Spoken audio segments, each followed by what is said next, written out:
क्या फर्क पड़ता है। ये जो डरपोक लोग होते हैं, बेईमान बेवफा लोग होते हैं, कायर, डरपोक, भ्रष्ट, डरने वाले लोग, उनसे पार्टी नहीं बनती। शिवसेना यूबीटी के नेता संजय राउत किसे कायर और डरपोक बोल रहे हैं, किसे भ्रष्टाचारी बोल रहे हैं, किसको ये कह रहे हैं कि कायर डरपोक लोगों से पार्टी नहीं चलती है। साथ ही आखिर वो भी अपनी पार्टी के फरार नेताओं को क्यों याद करते दिख रहे हैं।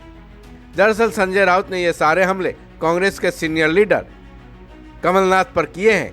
वजह है वो कयास है, जिनको लेकर शनिवार से ही देश की राजनीति में हलचल है।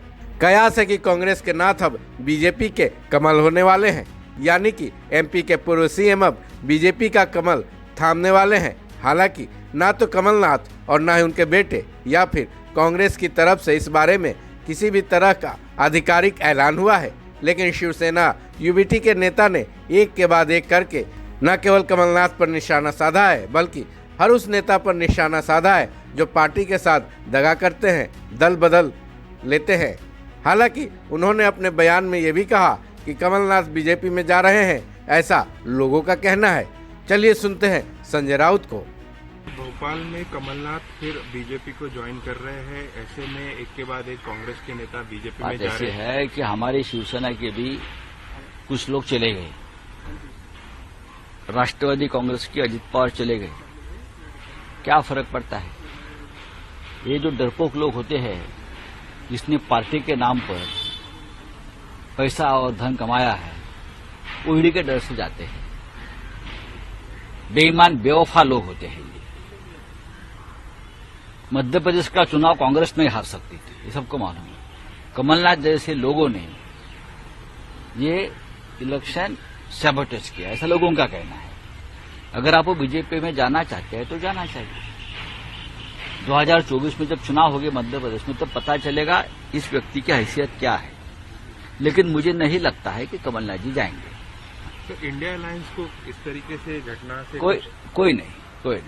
जिनको जाना है जाइए। हमारे यहाँ भी शिवसेना के लोग चले गए ना, शिवसेना और आगे चली गई है उनसे। डरपोक लोग रहने से पार्टी नहीं बनती। कायर, डरपोक, भ्रष्ट, डरने वाले लोग, उनसे पार्टी नहीं बनती। पार्टी तो कार्यकर्ता से बनती है।